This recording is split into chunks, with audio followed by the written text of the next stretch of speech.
বিভিন্ন সময়ে বিএনপি এবং অন্য অনেক দলের সাথে জামায়াতে ইসলামীর ঐক্য কিংবা জোট গঠনের নজির আছে রাজনৈতিক পরিমণ্ডলে।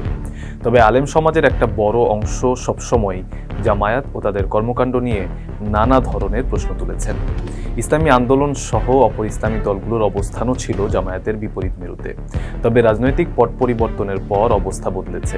এখন ইসলামী দলগুলোকে নিয়ে একটি নির্বাচনী জোটের লক্ষ্যে জোর তৎপরতা শুরু করেছে বাংলাদেশ জামায়াতে ইসলামী। আমরা তোমাদের কাছে কৃতজ্ঞ এবং তোমাদেরকে আমরা শ্রদ্ধা করি। তোমরা আমাদের অহংকার, তোমরা আমাদের গর্ব। রাজনীতির মাঠে আওয়ামী লীগ শূন্য অবস্থাকে জামায়াত এবং ইসলামী দলগুলোর জন্য ঐক্যবদ্ধ হওয়ার একটি বড় সুযোগ হিসেবে দেখছেন কেউ কেউ। কিন্তু দেশের ইতিহাসে ইসলামী দলগুলোর জোট বেঁধে নির্বাচনে অংশ নেয়ার কোনো নজির নেই। ফলে ঐক্যের গুঞ্জন কতটা বাস্তবায়িত হবে তা নিয়ে কৌতূহল আছে জনমনে। যদিও এমন প্রশ্নের উত্তরে বেশ আশাবাদী জামায়াতের আমির ডাক্তার শফিকুর রহমান। আমরা আসলে কোনো বিভক্তিতে বিশ্বাসী নই।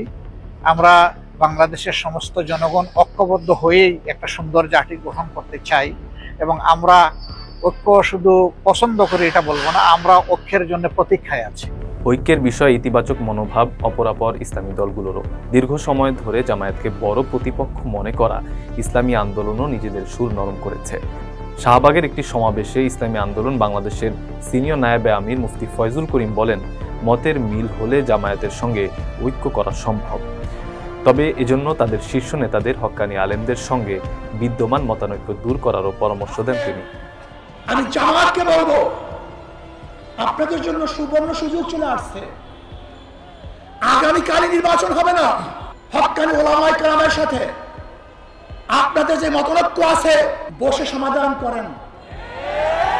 চমৎকার এক সুযোগ। বৃহৎ ঐক্য গঠনের কথা বলেছেন বাংলাদেশ খেলাফতে মজলিসের মহাসচিব ও হেফাজতে ইসলামের যুগ্ম মহাসচিব মাওলানা মামুনুল হক। সাদৃশ্যপূর্ণ বিষয়গুলোকে ভিত্তি হিসেবে নিয়ে টেকসই ঐক্য গঠনের সুযোগ আছে বলেও মনে করেন এই নেতা। যেই পয়েন্টগুলোতে, যেই বিষয়গুলোতে আমরা সকলে একমত, অন্তত সেই বিষয়গুলো ঐক্যবদ্ধভাবে বাস্তবায়নের চেষ্টা করা। বিরোধের জায়গায় থাকবে আর ঐক্যের জায়গাগুলোতে আমরা একসাথে কাজ করব।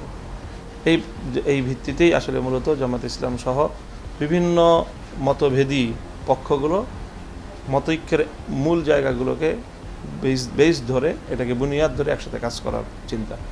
এই ভিত্তিতে আমরা আসলে ঐক্যের চিন্তাটা করছি এবং চেষ্টা করছি। গত 5 আগস্ট শেখ হাসিনা যেদিন দেশ ছাড়তে বাধ্য হন সেদিনই আলোচনায় আসেন জামায়াত ইসলামীর আমির ডাক্তার শফিকুর রহমান। অন্তর্বর্তীকালীন সরকার গঠন থেকে শুরু করে সংখ্যালঘু ইস্যু এবং অন্যান্য কর্মকাণ্ডের পাশাপাশি ইসলামী দলগুলোর ঐক্য নিয়েও জোর আহ্বান জানিয়ে আসছেন তিনি। তবে এত সব আলোচনার মধ্যেও বেশ কিছুদিন আগে কলরবের জনপ্রিয় শিল্পী ও বক্তা মুফতি সাইদ আহমদকে অপহরণে জামায়াতের সংশ্লিষ্টতার অভিযোগ ওঠে। তৈরি হয় নতুন সংকট। তখন উনি বললেন যে আমি জামাতের রাজনীতি করি। আমি বললাম, তো জামাতের রাজনীতি করেন, জামাতের সব লোকদের সাথে আমাদের সম্পর্ক ভালো, যারা উঁচু লেভেলে আছে, বক্তা যারা আছে, এদের সবার সাথে আমার সম্পর্ক ভালো। তা আপনি সাইদ সাহেবের ফাঁসি চেয়ে আমাদের সবার মনে কষ্ট দিচ্ছেন। আপনি তো শাহবাগে গেছেন, আপনি আমাদের চোখের পানি ফেলছেন। আপনার সাথে তো এত সহজে আমাদের কোনো লেনদেন হবে না। কয়েকদিন আগে সাইদের সঙ্গে তার সৌজন্য সাক্ষাতের দৃশ্য দেখা গেছে। এ সময় তিনি আবারও আলেমদের সাথে ঐক্যবদ্ধ পরিবেশ ধরে রাখার জোর প্রতিশ্রুতি ব্যক্ত করেন। আমাদের কি কি সমস্যা এটা উনি শুনেছেন আজকে, এবং উনি আশ্বস্ত করেছেন সারা বাংলাদেশে আমরা যারা দ্বীনের দাওয়াতের কাজ করছি আমরা প্রত্যেকেই একসাথে একইভাবে কাজ করব। এতে অন্তর্বর্তী সরকারের 5 মাস পার হয়েছে। এখন সবার চোখ নির্বাচনের দিকে। প্রধান উপদেষ্টা ডক্টর মোহাম্মদ ইউনূস জানিয়ে দিয়েছেন, সব ঠিক থাকলে চলতি বছরের ডিসেম্বর কিংবা আগামী বছরের শুরুতেই হবে কাঙ্ক্ষিত নির্বাচন। এই সময়ের মধ্যে জামায়াত এবং ইসলামী দলগুলো ভেদাভেদ ভুলে টেকসই ঐক্য গড়ে তুলতে পারবে নাকি ঐক্যের ডাক অধরাই থেকে যাবে রাজনীতির মাঠে, তা এখন বড় প্রশ্ন।